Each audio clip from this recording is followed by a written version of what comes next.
Bonjour à tous et bienvenue dans Mariage engagé, le podcast des futurs mariés éco-responsables. Je m'appelle Aude, je suis wedding planner et dans ce podcast, je vous partage mes meilleurs conseils, seul ou avec mes invités, pour vous aider vous aussi à organiser le mariage de vos rêves, mais surtout un mariage qui corresponde à vos valeurs. J'ai imaginé ce podcast comme un moment privilégié qui vous est entièrement réservé. Une petite pause dans votre semaine où vous pourrez faire le plein d'astuces pour votre mariage sans aucune pression, dans la détente la plus totale. Alors installez-vous confortablement, prenez un thé ou un café, de quoi prendre quelques notes et c'est parti pour l'épisode du jour. Hello tout le monde, j'espère que vous allez bien, que vous passez une excellente journée et je suis ravie de vous retrouver pour l'épisode numéro 31 de Mariage engagé, qui est, comme vous le savez si vous avez écouté l'épisode il y a 2 semaines ou si vous avez tout simplement lu le titre avant de cliquer sur play, et la deuxième partie de l'épisode que nous avons commencé avec Monica d'Éco-Mariage. C'est la suite des événements. Alors j'ai coupé cet épisode en 2 parties parce que l'enregistrement faisait 1h10, 1h20, donc je me suis dit qu'en un seul épisode d'1h20 ça allait faire beaucoup. Et en plus, il y avait une coupure parfaite, comme vous avez pu le voir dans le premier épisode, puisqu'on a surtout parlé de son mariage dans la première partie de l'épisode, et que là, on va surtout se centrer sur la création d'Éco-Mariage, donc le site que Monica a créé pour aider les futurs mariés dans l'organisation de leur mariage éco-responsable. Je ne vais pas prolonger cette introduction plus que nécessaire. Je vous laisse tout de suite retrouver Monica pour écouter ce qu'elle a à nous dire. Et quant à moi, je vous retrouve comme d'habitude à la fin de l'épisode. C'est sûr que je te rejoins totalement sur le fait que y a beaucoup d'entreprises qui se mettent dans des affaires un peu soupçonneuses, si je puis dire. Tu as parlé du cas du travail des enfants ou même du travail de personnes qui sont mal payées, qui sont mal nourries et où les grandes marques préfèrent fermer les yeux plutôt que de faire quelque chose. Je travaille en grande distribution dans le secteur agroalimentaire. Donc, je n'ai pas donné de nom d'entreprise, mais on voit bien en ce moment qu'il y a plusieurs scandales, des révélations qui ont lieu et des entreprises qui préfèrent fermer les yeux plutôt que d'informer le public sur ce qui se passe réellement. Je ne prends pas position, mais j'ai jamais compris cette démarche de vraiment ne pas être honnête, de ne pas être transparent. Parce que, comme tu l'as dit toi-même, personne n'est parfait, c'est compliqué de faire, d'être parfait à 100%, de faire tout d'un coup. L'important, c'est de faire petit à petit, en cachant, tout se sait au bout d'un moment, donc en cachant la vérité, c'est vraiment pas quelque chose qu'il faut faire, quoi. Oui, mais tout à fait, c'est ce qu'on voit très souvent justement dans tout ce qui est le fast fashion, en fait. Les grands gérants qui sont des milliardaires, mais après, je sais pas, je pense qu'ils savent ce qui se passe derrière, dans le pays, très souvent en Asie, où il y a les fabriques, les usines, etc. Je pense qu'ils le savent, c'est juste, ils en parlent pas, quoi. Non, ils préfèrent fermer les yeux, c'est plus simple pour eux. Ah bah oui.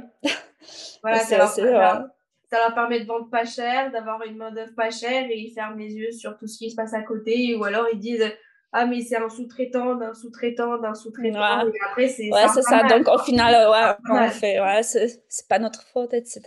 Mais bon, au final, ce sont les décisions de chacun. Et si on peut choisir un produit, un service qui est plus éthique, why not? C'est franchement quelque chose qui peut changer comment nous, on se sent avec nous-mêmes, tout simplement. Beaucoup plus honnête, on sait... on fait quelque chose d'important, on change le monde un peu, au final, par des petites décisions comme ça, en fait. Je suis totalement d'accord avec toi. Donc, évidemment, tu as une sensibilité éco-responsable très importante. Donc, tu as fait en sorte d'organiser ton mariage de façon éco-responsable. Et c'est pour ça que j'aimerais savoir si tu avais rencontré des challenges, des difficultés en particulier pour arriver à concilier le côté éco-responsable et vos envies, donc tes envies et celles de ton mari pour votre mariage, justement. On peut toujours commencer par le fait que organiser un mariage de 2 personnes de pays différents, c'est déjà pas très, très écologique de base, malheureusement. D'où notre décision de partager ça un peu, donc d'organiser le mariage civil ici en France. pour les gens qui peuvent pas se déplacer, pour la plupart des Français qui ont, c'est plus important pour lequel c'est pour éviter les déplacements. Parce que faire venir une centaine de personnes dans un autre pays, c'est pas du tout écologique. Donc on s'est dit, on va faire une petite réception pour le mariage civil pour le Français en France. Et ensuite, on va faire une réception, un grand mariage pour la famille qui est en Pologne et pour la famille proche en France, française qui peut venir tout simplement. C'était pas mon rêve parce que moi je voulais un seul mariage, donc j'ai dû m'adapter, etc. Mais c'était la décision plutôt de mon mari, de sa famille. Et au niveau de l'écologie, etc. En Pologne, c'est un pays qui a vécu le communisme, donc on peut dire économiquement, la Pologne est à peu près 20 ans après la France. Donc cette conscience écologique, c'est quelque chose de nouveau. On n'a pas eu de temps de profiter de certains produits en Pologne encore, de certains services. Donc tout était vraiment nouveau pour nous. Donc le temps de commencer à réfléchir un peu si ce type de consommation, c'est vraiment quelque chose de bien. On n'a pas eu ce temps-là, donc on a quand même 20 ans de retard dans tout ce qui est la conscience écologique, etc. Donc, pour moi, c'était un peu compliqué, par exemple, d'envoyer le faire-part à Digito, à ma famille, parce que ça n'a rien à voir avec la tradition. Tu vas personnellement voir tu vois la personne directement pour lui donner le faire-part. Ah oui. Imprimé. Donc je pense que peut-être c'était mal vu, mais en même temps c'était quelque chose qui était vraiment d'accord avec mes valeurs, ce que j'essaye de faire tous les jours. Donc je me suis dit, bon, c'est mon mariage, je veux comme ça. Si au final c'est quelque chose que tu aimes pas, tant pis. Donc il y avait des petites choses comme ça, mais après je me suis rendu compte qu'en fait il y a cette différence de conscience tout simplement écologique, de sensibilisation, parce qu'on parle de plus en plus en Pologne de l'écologie, mais dans l'événementiel, c'est pas encore le cas. Il y a plein de gaspillages, plein de choses qui vont pas vraiment. Donc moi, j'avais vraiment, vraiment, vraiment du mal. Et aussi, j'ai réduit le menu, parce qu'en fait, en France et en Pologne, la différence entre le mariage français et le mariage polonais, c'est la quantité de nourriture. En France, on a normalement un vin d'honneur. Ensuite, on a un repas complet, donc entrée, plat principal, le dessert. En Pologne, on mange toute la nuit, tout le temps. Il y a 5 plats qui arrivent. Donc, c'est vraiment... Moi, je ne comprends pas parce que normalement, dans la journée, on ne mange pas autant. Donc, j'ai dû vraiment négocier le menu le plus petit possible. Et derrière, il y avait aussi beaucoup de nourriture qui est restée. Et en fait, donc, j'ai dû trouver une association, c'était une cantine pour les gens sans abri, etc., où je pouvais aller déposer la nourriture qui est restée derrière. Et c'était aussi compliqué au niveau de la loi en Pologne, parce qu'en fait, normalement, je crois qu'on n'a pas le droit de le faire. Ah oui. Mais en même temps, moi je dis, c'est la loi qui est vraiment foireuse ici, parce que franchement, c'est super dommage, parce qu'il y a plein d'événements comme ça. Parce que quand je dis même au niveau de la nourriture, on voit la surconsommation en Pologne, parce qu'on n'a pas eu ça, par exemple, pendant le communisme. Donc on vit beaucoup, beaucoup, beaucoup. Et on voit ça dans tous les domaines de notre vie encore. Ça change petit à petit. Mais on a besoin encore un peu plus de temps pour vraiment changer nos habitudes. C'est sûr, mine de rien, le communisme, c'était il n'y a pas si longtemps que ça. Donc Ouais, tout à fait. Moi, en fait, je suis née, c'était 1 an après la chute du mur de Berlin. Ah oui. Et avant, on était un pays communiste, donc j'ai plein d'anecdotes. Il y a mes parents qui me racontent qu'en fait, tu allais dans un magasin, il y avait que de la moutarde. Donc c'était... Ouais, il y a une anecdote de ma maman qui me raconte toujours qu'en fait, elle a failli d'écraser à vélo un monsieur parce qu'il elle voulait acheter un shampoing parce qu'il n'y avait pas assez. Elle était tellement motivée qu'elle a failli écraser quelqu'un. Parce qu'en fait, il n'y avait vraiment pas assez de produits. Donc, je pense qu'encore en Pologne, dans les pays post-soviétiques, on n'a pas eu encore assez de temps de vraiment apprécier de certains produits, services étrangers, etc. Donc, il nous faut un peu plus de temps. Non, mais après, ça s'améliore, ça change. On le voit aussi. Bien sûr, il faut laisser le temps au temps. Tout à fait. Tout à fait. Donc, oui, au niveau de difficultés, tout ce qui est l'écologie, au niveau d'un mariage qui est déjà organisé à distance, il y a vraiment pas mal. Il y a aussi nos habitudes selon le pays, etc.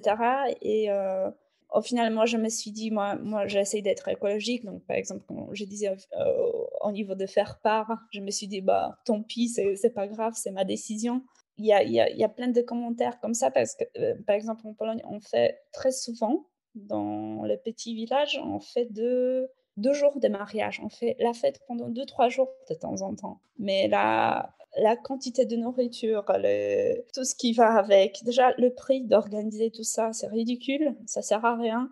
Donc très souvent, on peut aussi avoir des commentaires derrière. Ah oui, ils ont fait seulement un jour. Ils sont radins. Donc il faut vraiment pas se penser à ça. Il faut vraiment faire quelque chose. C'est notre mariage, donc il faut que ça soit vraiment d'accord avec nos croyances en final. Donc il y a des petites choses comme ça, mais bon. Donc vous avez fait un mariage sur une journée au lieu de 2, c'est ça?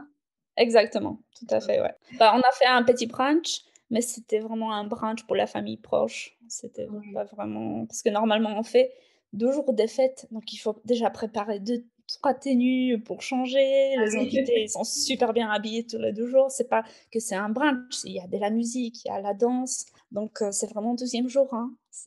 Mais nous, on n'a pas fait. Ça change aussi, mais dans les petits villages, il y a encore 2-3 jours de la fête. D'accord, ah oui, effectivement, ça doit être sympa à voir quand même. Quand tu es invité, je pense que oui, mais quand tu organises, je pense qu'un peu moins. C'est sûr. Ben, il y a toujours deux points de vue, un point de vue de l'invité et de l'organisateur, c'est pareil à chaque fois. Et par exemple aussi, c'était aussi lié au mariage, mais en fait le fait que en Pologne, c'est très très populaire d'organiser l'enterrement de vie de jeunes filles, par exemple à l'étranger. Moi, je me suis dit, moi je vis en France, toutes mes copines, elles sont en Pologne. Il y a moi, je vais aller en Pologne et je vais les retrouver là-bas. Je veux pas qu'elles se déplacent ou qu'on se voit dans un autre pays. C'est pas du tout écologique. Et je crois que c'est aussi un peu mal vu parce que les filles, elles voulaient vraiment choisir un super pays, etc. J'étais je crois, un peu égoïste. Mais en même temps, c'était mon enterrement de vie de jeune fille et je voulais pas prendre avion pendant 2-3 jours. J'adore visiter, j'adore voyager, mais bon, si tout le monde le fait, ça va être n'importe quoi hein, au niveau de tout ce qui est pollution. Donc, je me suis dit, bah, allez, c'est moi qui viens, les filles, on fait simple. Moi, le but, c'est vraiment de retrouver mes copines, mes demoiselles d'honneur à côté, de passer du temps ensemble, peu importe où. Et si je peux quand même diminuer mon empreinte carbone, etc., je vais le faire. Parce que c'est mon enterrement de vie de jeune fille, voilà. Bien sûr, donc tu fais ce que tu veux. Donc je pense que c'était peut-être un peu mal vu, ou peut-être pas mal vu, mais un peu décevant pour les filles. Mais bon, c'était comme ça. Pas de souci, écoute. Et tu nous disais, je reprends ce que tu disais en début d'épisode, tu nous disais que tu as lancé Éco-mariage en parallèle des préparatifs de ton mariage. Qu'est-ce qui, justement, en fait, t'a donné envie de lancer ce blog? Parce que je crois qu'à la base, c'était juste un blog, c'est ça? Et oui, en fait, pour te dévoiler l'histoire, tout d'abord, c'était un site web qui était en Pologne. C'était un site web de prestataire de mariage qui était plutôt traditionnel. J'étais à l'époque avec une copine, parce qu'en fait, avec un mariage, à l'époque, on était deux filles. On était 2 Polonaises qui étaient à Lyon. On voulait vraiment lancer un site web qui allait être en Pologne. Mais on s'est dit, bon, oui, mais ça, c'est bien, c'est intéressant. Le monde des mariages, c'est tellement tentant, c'est joli. Mais au final, on a commencé vraiment à s'intéresser à tout ce qui est écologie, mais ça a un énorme impact sur la planète. Si on peut le faire un peu mieux, si on peut proposer de choses un peu plus durables, trouver des solutions, donner des idées un peu plus écologiques. Donc, c'était Susanna, c'était une copine polonaise qui a dit « Ah bah tiens, on va faire les mariages écolos ». Alors, j'ai dit « Ah bah c'est une bonne idée parce qu'en fait, le monde des mariages, en soi, il n'était pas super tentant, super... En fait, j'avais peur que c'est pas quelque chose super universel. C'est quelque chose que je peux faire pendant 2-3 ans et après, bon, qu'est-ce que tu veux que je fasse en plus? Mais si tu lis écologie et le monde de mariage, il y a plein de solutions, plein de choses à découvrir.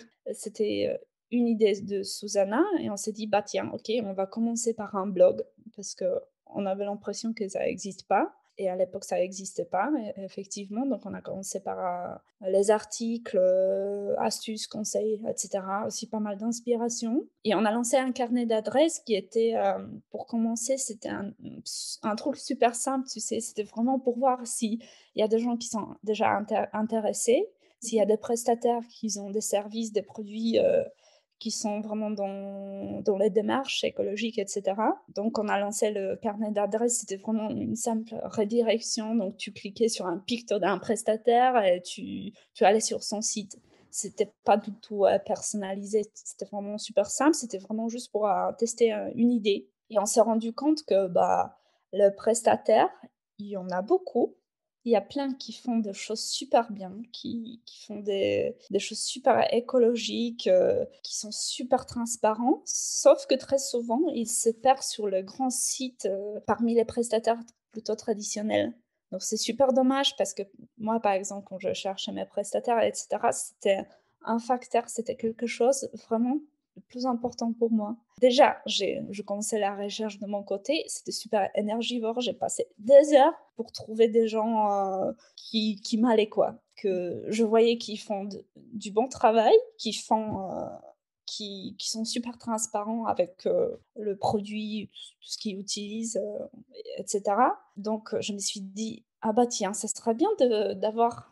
Si avant, j'avais un truc qui m'explique comment faire ça, où trouver cette personne qui fait ça dans cette façon, cette manière, etc. Donc, je me suis dit, oui, tout ce qu'on a découvert, il faut le partager. Ce sera trop bien, ça peut aider aux gens et aussi ça peut contribuer vraiment à changer un peu notre mode de consommation. On a lancé le carnet d'adresses vraiment de test. On a pu avoir plus de 200 personnes qui étaient référencées. Donc, c'était vraiment, oui, c'était pendant 2-3 mois, on était à 200 personnes, 200 prestataires qui étaient référencés. Et c'était trop bien, ça nous a permis aussi de rencontrer les gens, d'échanger avec eux, de demander, en fait, comment ils font leur travail, d'échanger avec eux, parce que nous, en tant que, je sais pas, futur marié, une personne X, on ne sait pas forcément dans chaque domaine ce qu'on peut faire. Donc, on apprend aussi tous les jours en échangeant justement avec le prestataire. Donc, c'était tout d'abord un blog, après c'était un carnet d'adresses et ensuite, on a vraiment lancé un site où chaque prestataire peut créer son compte, tout simplement à décrire ce qu'il fait exactement, comment il le fait et quelles sont les démarches exactement. Parce que très souvent, on parle, c'est vraiment très général. Ah, je suis éco-responsable. Ok, mais t'es éco-responsable de quoi? Donne-moi des exemples. Donc, on veut vraiment approcher les prestataires et expliquer aux futurs mariés leur démarche. Donc, c'était vraiment nos expériences qui nous ont poussé à créer ce type de site, de blog, avec justement un carnet d'adresses développé avec des prestataires de confiance qui font bien leur travail, qui s'engagent, qui s'éduquent, qui veulent changer un peu le domaine du mariage avec nous. On participe tous, ce sont des petits changements de chaque côté, on peut arriver à quelque chose de bien. Bah écoute, je suis encore une fois totalement d'accord avec toi, avec ta vision des choses. Tu travailles encore aujourd'hui avec ton ami ou En fait, aujourd'hui, on est 3 personnes. Moi, je suis avec mes stagiaires. En ce moment, j'ai 2 filles qui sont en charge de tout ce qui est la communication. Susanna, c'est une copine, elle a commencé avec moi Et en fait, elle a changé un petit peu ses projets parce qu'elle a un petit garçon en ce moment. Mais on est toujours des bonnes amies, on se voit, on échange sur les sujets, et cetera. Donc c'était l'idée de Susanna, mais derrière, c'était moi qui a développé le reste parce que Susanna, elle a changé un peu le projet au niveau de son travail. Donc elle n'a pas eu énormément de temps pour travailler pour Éco-Mariage. Mais elle va très bien et toujours écologique. Ah, tant mieux. Bah écoute, ça me fait plaisir aussi de voir que ton équipe se développe. Ouais, c'est très important parce que qu'on a des gens pour travailler avec. Mais tu sais, parce que bah, tu as ton agence, etc. C'est vraiment motivant de rencontrer les gens, de voir un point de vue un peu différent, de conseils de quelqu'un. C'est Oui. très enrichissant. Ça change le mode de travail. Je suis tout à fait d'accord encore une fois. Donc aujourd'hui, si j'ai bien compris, Éco-Mariage, c'est surtout un site où tu donnes des conseils, des astuces, tu partages tes préparatifs de mariage, comment ça s'est passé, des astuces, etc. Ouais. Et un carnet d'adresses avec des prestataires éco-responsables pour permettre de guider les futurs mariés et leur permettre de trouver leurs prestataires éco-responsables. C'est bien ça? Et tout à fait, tu as bien résumé tout ce que je voulais dire. Et en plus de ça, je suis en train de chercher aussi de centres de formation, de certification pour les prestataires qui veulent aussi changer leur activité, devenir un peu plus engagés, etc. Parce que quand je dis, en fait, moi, j'apprends aussi chaque jour. Et il y a plein de prestataires aussi qui me contactent. Monica, moi, c'est bien, je vais être écolo, mais comment? Moi, je suis pas spécialiste non plus, donc je cherche des gens qui sont vraiment spécialisés dans certains domaines, parce qu'il y en a autant dans le monde des mariages, tu le sais. Je propose aussi des formations, des certifications pour les futurs mariés, pardon, pour les prestataires, mais aussi tout ce qui est pour le côté futur marié. Donc, par exemple, il y a des formations, des préparatifs pour le mariage laïque, par exemple. Parce que moi, par exemple, je me suis mariée à l'église, donc je pu participer aux préparatifs à l'église, c'était très enrichissant, très intéressant. Mais si on a choisi sûrement, par exemple, un mariage civil, ça vaut toujours le coup de se bien préparer, je pense, et surtout en regardant le taux de divorce, tout ce qui se passe derrière. Je pense que très souvent, on ignore ça, on réfléchit pas et très souvent, il y a juste certaines questions à travailler ensemble. Donc, je recommande aussi tout ce qui est le préparatif pour le mariage laïque. Et il y a aussi une boutique où je propose aussi des produits éco-conçus, tout simplement, et des services aussi. Donc, il y a pas mal d'axes sur éco-mariage, mais tout est autour du monde des mariages. Bah, en tout cas, si jamais un jour tu as besoin d'aide sur un sujet en particulier, voilà, n'hésite pas. Avec plaisir. Merci beaucoup. J'aimerais rapidement, ou pas, voilà, en fonction, aborder le sujet de la sélection des prestataires dans le carnet d'adresses et j'aimerais avoir plus d'informations sur la façon dont toi et ton équipe vous sélectionnez les prestataires qui intégreront au final votre carnet d'adresses. Bien sûr. Donc, tout d'abord, à l'époque où j'avais vraiment du mal à trouver des prestataires, soit je pensais qu'ils n'existaient pas, soit ils étaient super bien cachés. Donc, j'ai pu créer ma base des prestataires que je contactais, etc. Mais il y a beaucoup de prestataires qui viennent vers moi, qui me contactent. Donc, ce que je propose dans le premier temps, c'est un échange téléphonique, par exemple, ou en visio, sur Zoom, Skype, etc. Pour savoir exactement qui est derrière chaque activité. Parce que bah, on peut tous se dire bah, on est écologique, etc.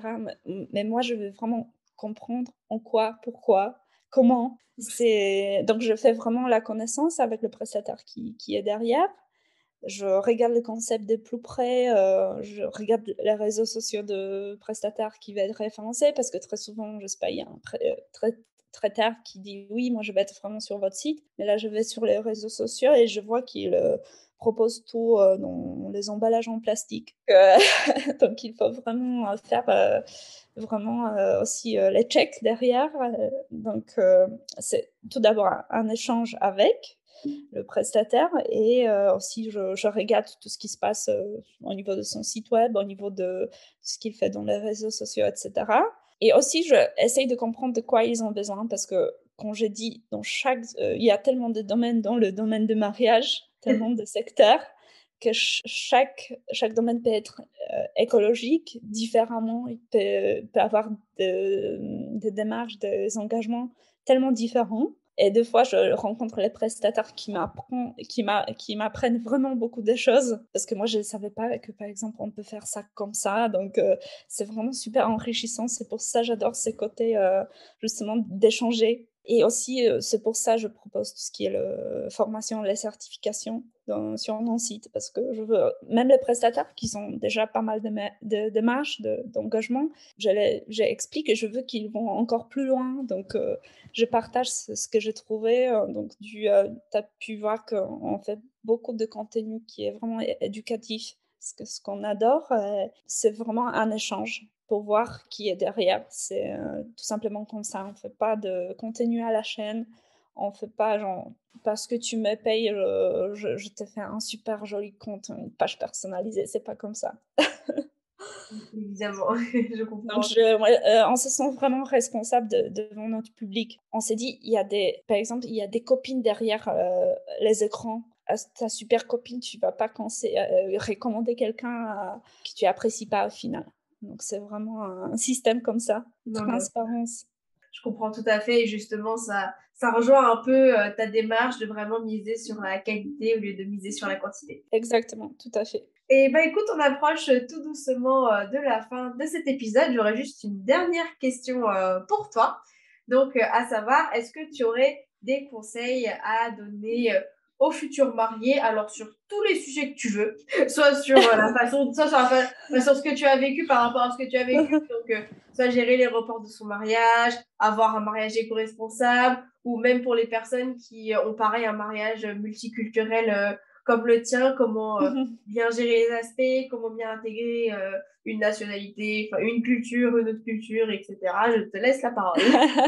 Bah, merci beaucoup. Ah oui, on a bien parlé, hein. Donc, de mon côté, au niveau du tout ce qui est report de mariage, là, en ce moment, je ne sais pas, est-ce qu'il y a des restrictions au niveau sanitaire de Covid? On peut organiser les mariages ou pas? Normalement, oui, normalement, il me semble qu'il n'y a plus de... Il n'y a pas de limite? Il n'y a Oui, pas de limite de personnes? non, il me semble qu'il n'y a il y a plus de limite, c'est plus d'actualité. Bon, après, il y a encore un petit peu d'airport, mais beaucoup moins quand même qu'en 2020 et 2021, parce que bon, le Covid est toujours là hein, quand même, et il y a toujours des cas, il y a toujours des cas contacts, il y a toujours des personnes qui tombent malades. Donc, il y a encore un peu de report, mais là, pour le moment, la plupart des mariages qui vont se dérouler en 2022, c'est une grosse partie de mariages qui ont été reportés depuis 2020. Ah ouais, ok. Les gens qui n'ont pas de chance, comme moi. Mais bon, il faut pas s'inquiéter parce qu'en fait, il y a des choses plus graves dans la vie, c'est sûr. Mais moi, de mon côté, par exemple, je fais le report de mon mariage parce que je voulais conserver quand même la qualité des prestations que j'ai choisies. Donc, moi, franchement, je recommande toujours de rester sur ses choix, même si ça veut dire de décaler le mariage encore une fois, parce que c'est un jour super important au final pour nous. Donc, il faut toujours parier sur la qualité, pas la quantité, comme j'avais dit déjà plusieurs fois. Il faut savoir aussi que les prestataires, ils s'adaptent aussi. Ils ont eu quand même 3 ans de mettre en place certaines mesures, etc., d'être vraiment de s'adapter aux besoins de futurs mariés. Donc, il faut aussi faire confiance. Et de mon côté, quand j'avais dit en fait que oui, j'avais de la chance avec mes parents qui m'aidaient à distance, oui, c'est très bien, mais j'espère pas, mais si un jour je devrais me remarier, je pense que j'aurais opté pour un wedding planner parce que c'est quand même un travail de folie. Donc, tu le sais.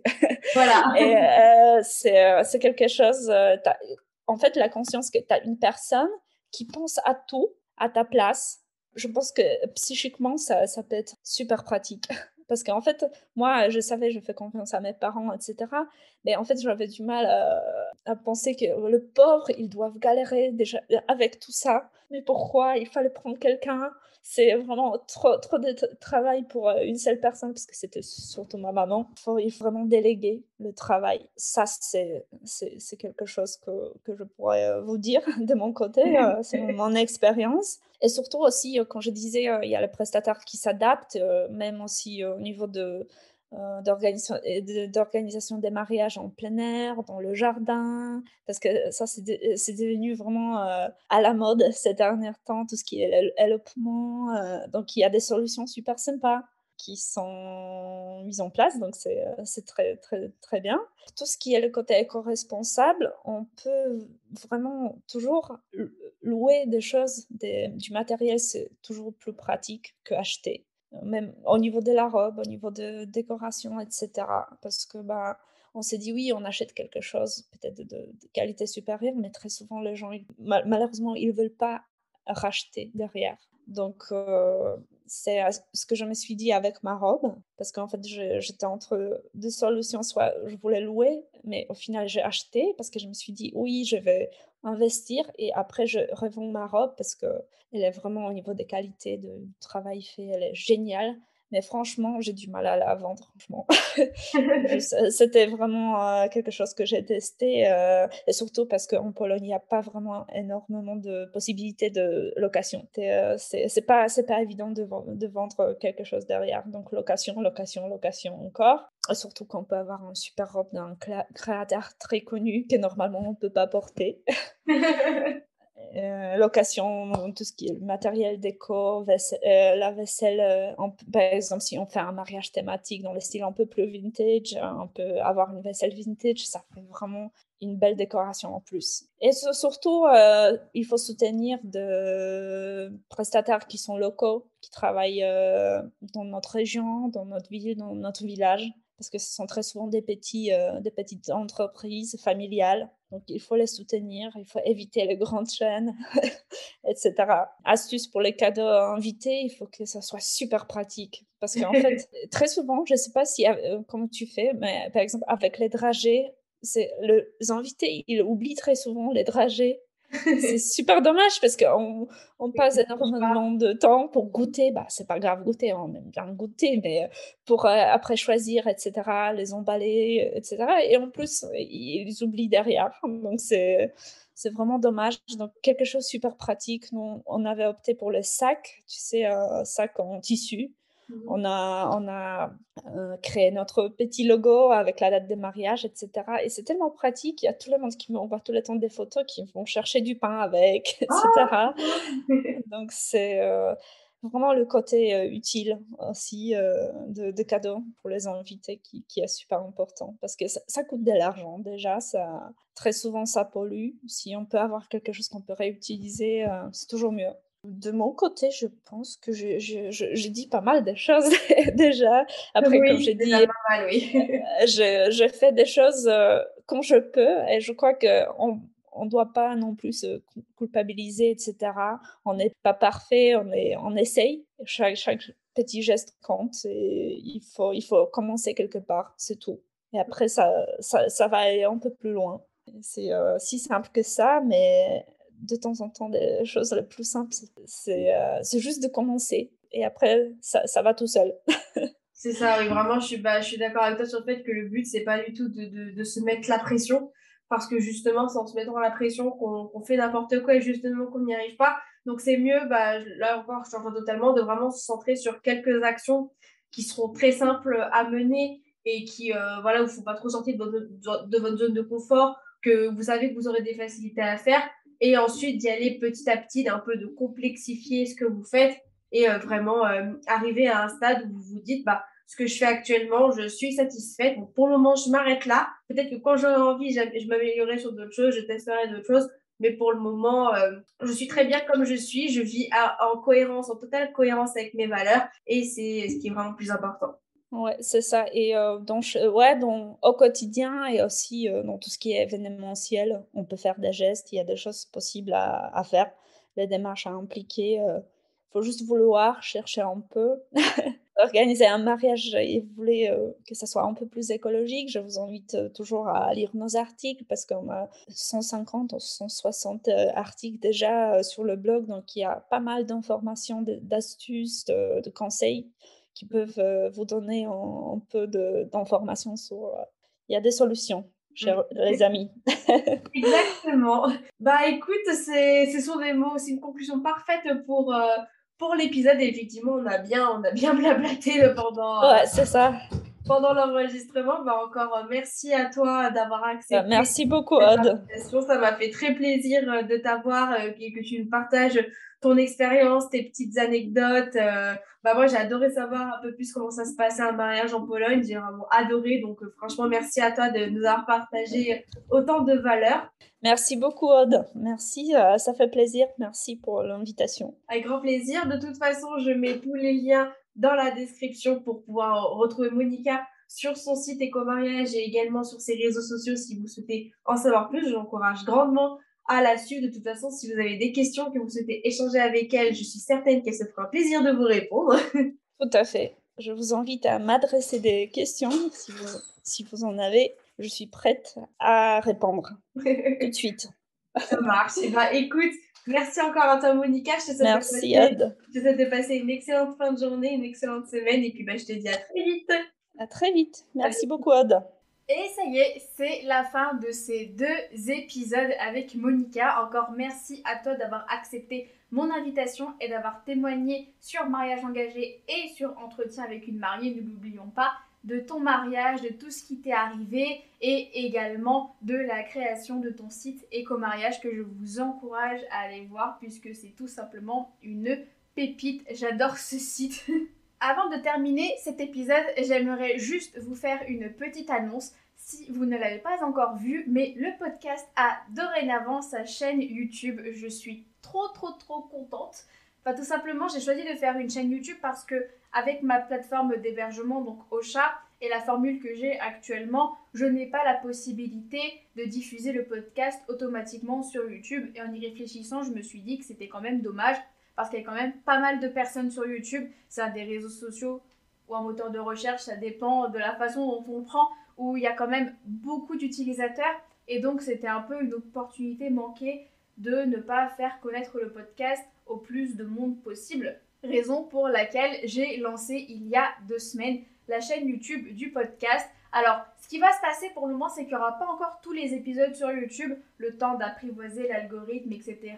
Je vais diffuser un épisode par semaine, rediffuser un épisode par semaine du podcast, un peu pour leur redonner une seconde vie. Et j'espère que, pourquoi pas d'ici 3 à 6 mois, qu'on arrive un peu à égaler le rythme de sortie classique, surtout que comme vous le savez, il va y avoir moins d'épisodes de podcast cet été, donc on pourra en profiter pour un peu égaler, mais de toute façon d'ici fin 2022, tous les épisodes de podcast seront sur YouTube et pour 2023 ou même avant, on va voir en fonction de comment ça évolue, on va faire en sorte d'avoir les mêmes publications à la fois sur Ocha, sur toutes les plateformes de podcast, mais également sur YouTube. Mais bon, on n'y est pas encore. Pour le moment, je vous laisse vous abonner si vous souhaitez revoir, réécouter les épisodes de podcast.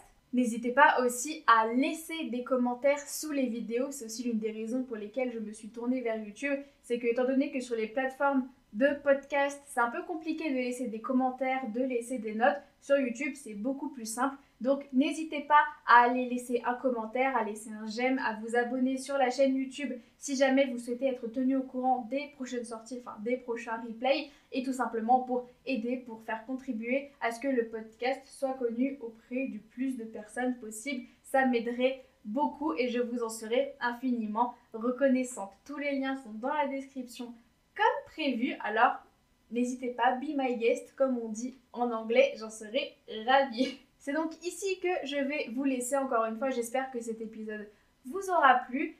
Et dans tous les cas, vous connaissez la chanson maintenant. On se retrouve la semaine prochaine pour un prochain épisode de Mariage engagé. Cet épisode est désormais terminé. Merci à vous de l'avoir écouté jusqu'au bout. J'espère qu'il vous a plu et qu'il va vous aider pour l'organisation de votre mariage. Vous retrouverez toutes les notes sur mon site audegrosbois.com/podcast. si vous souhaitez revoir les grandes lignes de cet épisode. Et si vous souhaitez me soutenir et soutenir le podcast, n'hésitez pas à me laisser 5 étoiles sur Apple Podcast et à me laisser un petit commentaire si votre plateforme le permet. Je serai ravie d'avoir vos retours et cela m'aidera grandement à m'améliorer et à vous fournir des astuces toujours plus concrètes pour vous aider à organiser votre mariage éco-responsable. Je vous souhaite très fort de passer une excellente journée et je vous dis à très bientôt pour un prochain épisode de Mariage engagé, le podcast des futurs mariés éco-responsables. À très vite!